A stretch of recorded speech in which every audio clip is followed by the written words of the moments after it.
Saudara-saudari terkasih dalam Kristus, hari ini Rabu 12 Januari 2022 dalam pekan biasa pertama tahun C. Bacaan dibawakan oleh Patricia Yuwono, Mazmur dilantunkan oleh Indiana Jane, dan renungan ditulis oleh Bernadette Esther. Selamat menekuni Sabda Allah.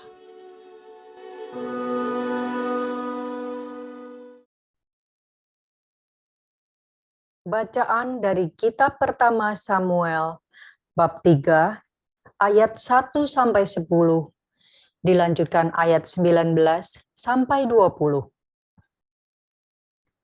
Samuel yang masih muda menjadi pelayan Tuhan di bawah pengawasan Eli. Pada masa itu, Tuhan jarang menyampaikan sabdanya. Penglihatan-penglihatan pun tidak sering terjadi. Pada suatu hari, Eli, yang matanya mulai kabur dan tidak dapat melihat dengan baik, sedang berbaring di tempat tidurnya. Lampu rumah Allah belum lagi padam. Samuel telah tidur di dalam bait suci Tuhan, tempat tabut Allah.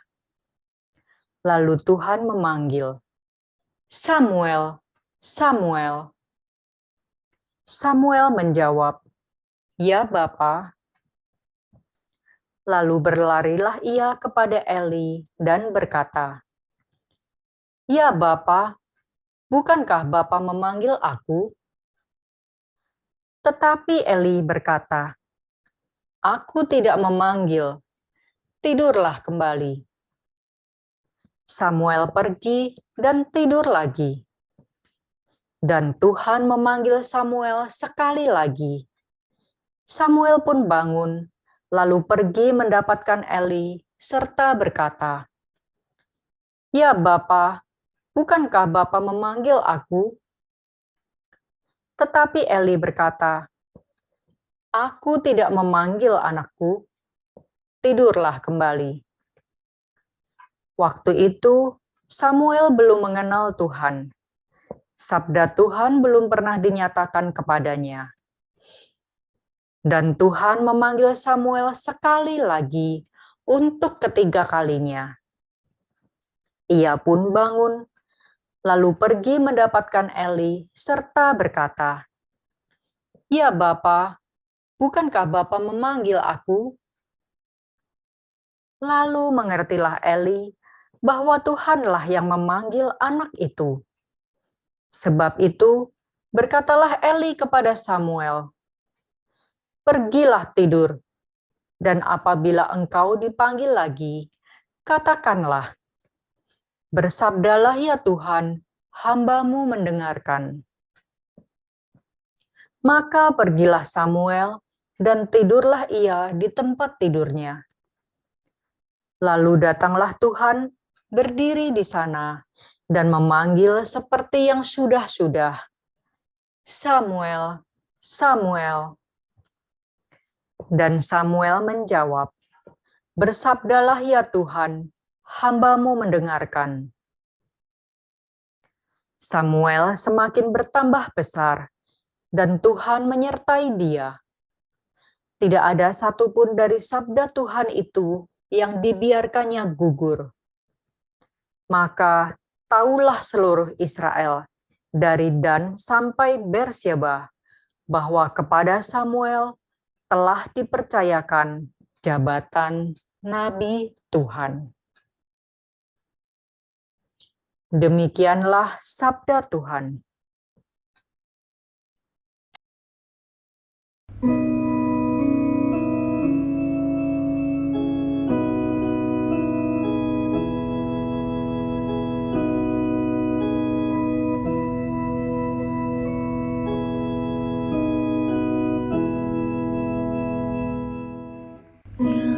Tuhan, aku datang untuk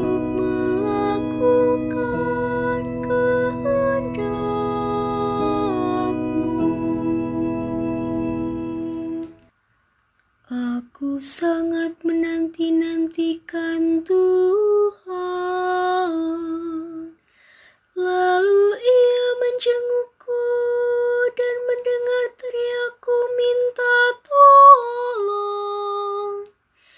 Berbahagialah orang yang menaruh kepercayaannya pada Tuhan, yang tidak berpihak kepada orang-orang yang angkuh, atau berpaling kepada orang-orang yang menganut kebohongan. Ya Tuhan, aku datang untuk melakukan kehendak-Mu.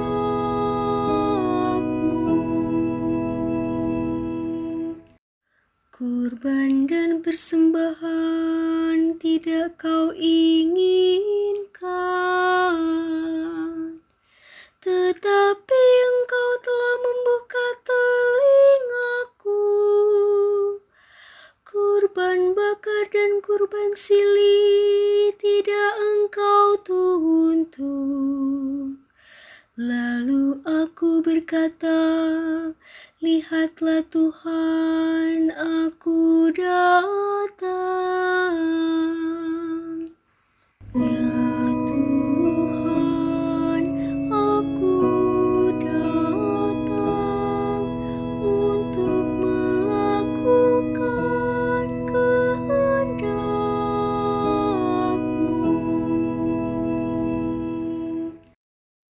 Dalam gulungan kitab ada tertulis tentang aku.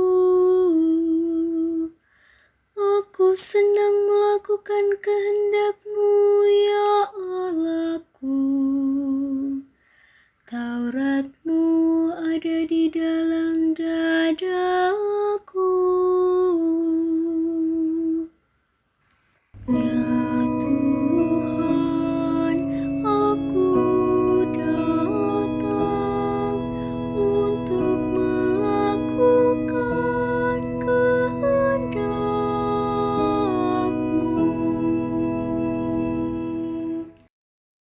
Aku mengabarkan keadilan di tengah jemaat yang besar. Bibirku tidak kutahan terkatung. Engkau tahu itu, ya Tuhan. Ya Tuhan, aku datang untuk melakukan kehendak-Mu.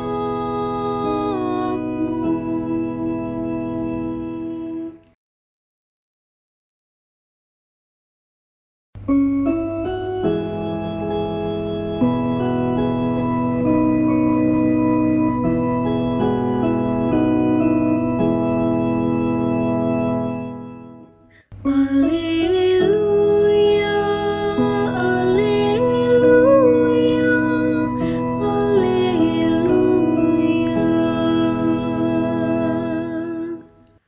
Domba-dombaku mendengarkan suaraku. Aku mengenal mereka dan mereka mengikuti aku. Alleluia, alleluia, alleluia.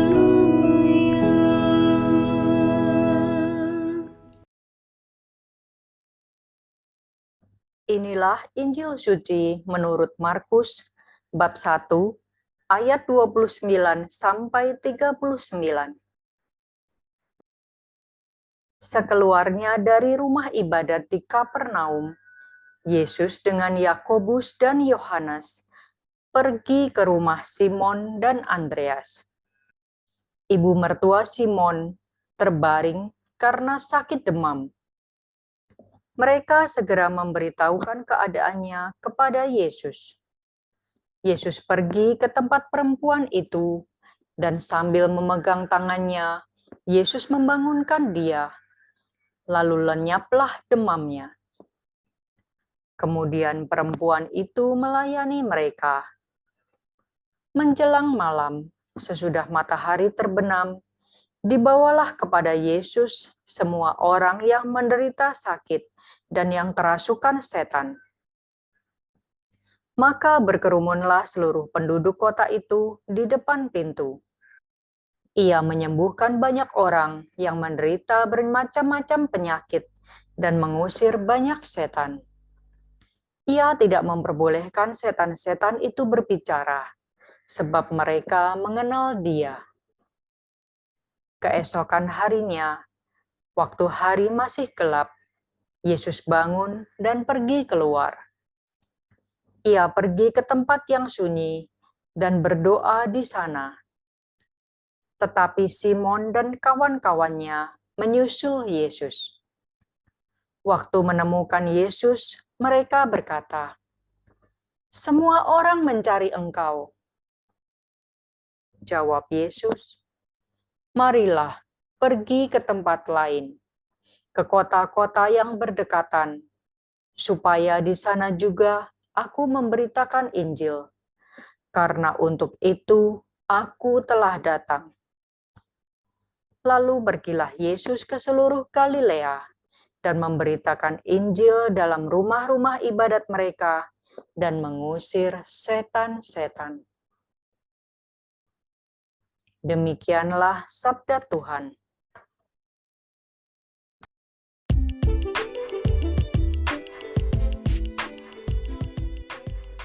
Menjawab panggilan Tuhan melalui karya bagi sesama. Renungan dibawakan oleh Bernadette Esther.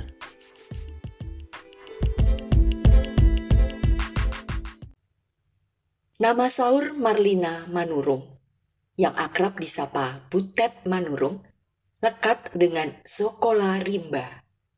Sekolah rintisan bagi anak orang rimba atau suku Kubu di hutan Bukit 12 Jambi itu berdiri tahun 2003.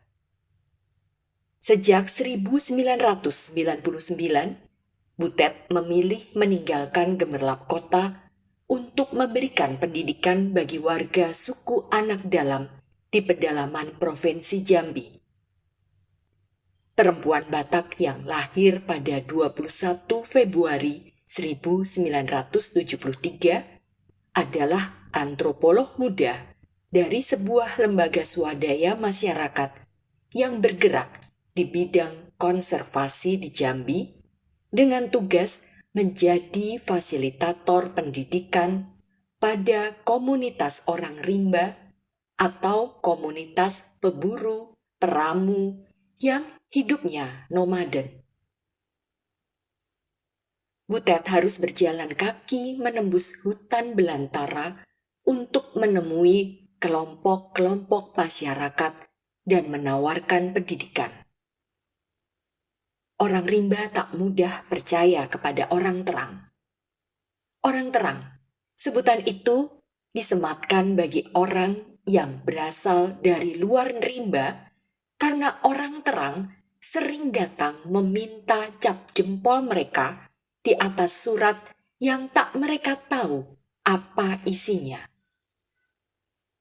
Tahu-tahu hutan mereka ditebang. Itu sebabnya pensil atau pena kemudian dijuluki setan bermata runcing. Butet yang datang membawa setan bermata runcing itu beserta ilmunya berulang kali diusir. Namun niat mulia dan ketulusan yang terpancar darinya perlahan dipahami orang rimba. Sekolah rimba membuka mata masyarakat adat yang buta cara dalam menghadapi tantangan dari luar karena mereka buta huruf. Kini Sekolah Rimba yang kemudian berubah menjadi Sekolah Institut sudah merintis hingga 17 program di seluruh Indonesia dan merupakan konsep pendidikan bagi masyarakat adat atau suku terpencil di Indonesia.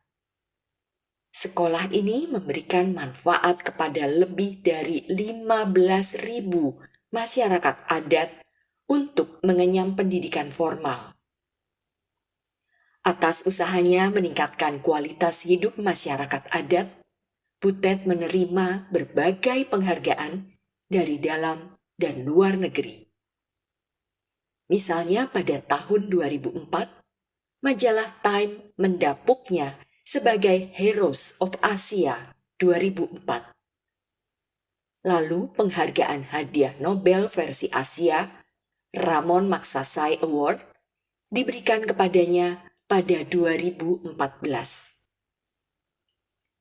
Apa yang dilakukan Butet adalah contoh nyata bagaimana manusia menjawab panggilan Tuhan untuk berkarya bagi sesama. Setiap panggilan adalah karya Allah. Samuel dalam bacaan pertama juga merupakan salah satu buktinya. Ketika Tuhan datang dan memanggil seperti yang sudah-sudah, "Samuel, Samuel." Dan Samuel menjawab, "Bersabdalah ya Tuhan, hamba-Mu mendengarkan." Samuel semakin bertambah besar dan Tuhan menyertai dia. Tidak ada satupun dari sabda Tuhan itu yang dibiarkannya gugur. Tuhan mempercayakan tanggung jawab pelayanan yang lebih besar kepada Samuel karena ia memiliki kepekaan akan suara Tuhan. Peka terhadap suara lembut Tuhan yang memanggil kita bisa terjadi bila kita memiliki relasi yang akrab dengan Tuhan dan membuka hati baginya. Sayangnya, tak jarang suara lembut Tuhan tertutupi oleh begitu banyak suara yang kita dengar dalam hidup ini yang saling bersaing, merebut perhatian kita dan mempengaruhi kita sejak kita membuka mata di pagi hari hingga kita akan tidur di malam hari. Relasi dengan Allah dalam doa bisa menjadi kekuatan utama yang memampukan kita mendengar panggilan Tuhan dan memampukan kita memilih untuk melaksanakan kehendak-Nya meski beragam kesulitan menghadang setiap langkah kita. Kisah dalam Injil hari ini memperlihatkan cinta Yesus kepada mereka yang sakit, yang menderita, dan dikuasai oleh roh-roh jahat. Banyak orang datang kepada Yesus dan mencari Yesus karena mereka menemukan cinta dan kasih Yesus. Mereka yang percaya kepadanya, yang menanggapi panggilan Tuhan, akan mengalami kesembuhan. Ada perubahan dalam diri. Tidak hanya sembuh secara fisik, tetapi juga rohani. Sebagai bentuk balasan kasih kepada Tuhan, kita melayani Tuhan. Ini diperlihatkan oleh ibu mertua Simon yang langsung melayani begitu Yesus menyembuhkannya. Anugerah kesembuhan yang diperoleh mendorong kita untuk terlibat aktif dalam pelayanan dalam kehidupan sehari-hari. Perubahan dalam diri ketika kita menjawab panggilannya dimaksudkan Yesus agar kita pun mau dipanggil melayani sesama. Karena dalam diri sesama kita menemukan Dia, Yesus, Allah kita. Marilah berdoa. Allah Bapa yang Maha Kuasa, tak putus-putusnya kami bersyukur atas anugerah-Mu dalam kehidupan kami, atas kasih-Mu kepada kami. Ampuni kami, ya Allah, Meski kami memiliki dua telinga, tetapi terkadang kami tidak peka terhadap suara lembut-Mu yang memanggil kami. Kami mohon rahmat kepekaan untuk bisa mendengar suara-Mu. Sama seperti Samuel dan ibu mertua Petrus, kami siap mendengarkan Engkau dan melayani-Mu melalui sesama kami dan segala ciptaan-Mu di bumi. Amin.